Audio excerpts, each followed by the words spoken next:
di Ramadan. Tapi ada yang aneh tahun itu.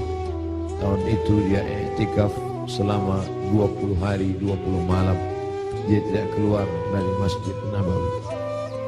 Ada yang aneh, karena yang biasanya 10 hari 10 malam. Kalau kita sholat di Masjid Nabawi tepat di mihrab, maka di samping mihrab sebelah kiri ada satu tiang bernama Ustuwanatus Sarir. Sampai hari ini masih tertulis Ustuwanatus Sarir. Ustuwana artinya tiang, Sarir tempat tidur. Karena di bawah tiang itu diletakkan tempat tidur Nabi Muhammad sallallahu alaihi wasallam. Disitulah Nabi i'tikaf. Di samping Ustuwanatus Sarir ada namanya Ustuwanatul Haris. Tiang Haris artinya penjaga. Disitulah tegaknya penjaga Nabi, yaitu Sayyidina Ali ibni Abi Thalib radhiyallahu anhu. Di Ustuwanatus Sarir itulah sahabat melihat ketika Nabi terjaga dari tidurnya, bangkit dari berbaringnya, nampak berbekas di pundaknya, yaitu bekas anyaman pelepah korma yang dijadikan sebagai alasnya. Lalu sahabat ingin membelikannya kasur yang empuk, firash, permadani yang lembut. Tapi Nabi mengatakan itu tak layak bagiku.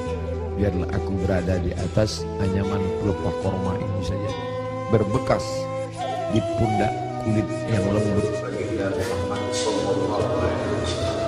Betapa malunya kita yang melekatkan tubuh ini di atas kain yang lembut. Di bawah kain lembut itu ada kasur yang tebal. Di bawah kasur yang tebal itu ada lagi alas yang tinggi. Lalu kemudian kita meminta kepada Allah, wa adkhilnal jannata ma'al abrar, masukkan kami ke dalam surga bersama orang-orang baik, bersama Nabi Muhammad sallallahu alaihi wasallam. Sementara dia berbekas pundaknya karena beralaskan alas yang keras, pelepah korma yang dianyam yang menjadi alas pundaknya yang lembut. Begitulah kehidupan dia. 20 hari 20 malam dia beriktikaf, tidak keluar sama sekali dari Masjid Nabawi. Ma baina baiti wa mimbari, antara rumahku dan mimbarku raudhatun min riyadil jannah, salah satu dari taman-taman surga. Selesai bulan Ramadan, masuk bulan Syawal. Selesai bulan Syawal, masuk Zulqa'dah. Selesai Zulqa'dah, masuk Zulhijjah. Di bulan Zulhijjah beliau melaksanakan haji yang sebelumnya sudah difardukan, tapi barulah dilaksanakan haji tahun itu, disebut dengan haji wada. Wada, selamat tinggal, karena memang setelah itu Nabi meninggal dunia. Maka pada haji wada itu dia pergi ke tanah suci Makkah Al-Mukarramah. Ada yang unik, ada yang aneh. Biasanya beliau berkurban kambing, dia potong 1 ekor untuk keluarganya. Hadza li Muhammad, wa untuk keluarga Muhammad. Kemudian dia potong lagi, hadza li ummati Muhammad, ini aku potong untuk umat Muhammad sallallahu alaihi wasallam. Tapi pada saat tahun itu di Mina, beliau tidak menyembelih 2 ekor, tapi beliau menyembelih dengan tangannya sendiri 63 ekor unta. Tepat pada angka 63 dia berhenti dan dilanjutkan oleh Sayyidina Ali sebanyak 37 ekor. Maka lengkaplah 100 ekor. Tidak ada satupun sahabat yang terpikir ada signal, ada tanda sesuatu tentang mengapa berhenti di angka 63 setelah meninggal dunia 2 bulan sesudah itu.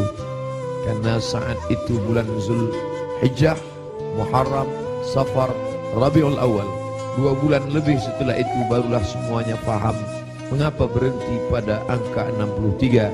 Ternyata Nabi tidak ingin satupun tahun hidupnya itu kosong daripada berkurban. Tahun pertama dia potong, tahun kedua sampai 63.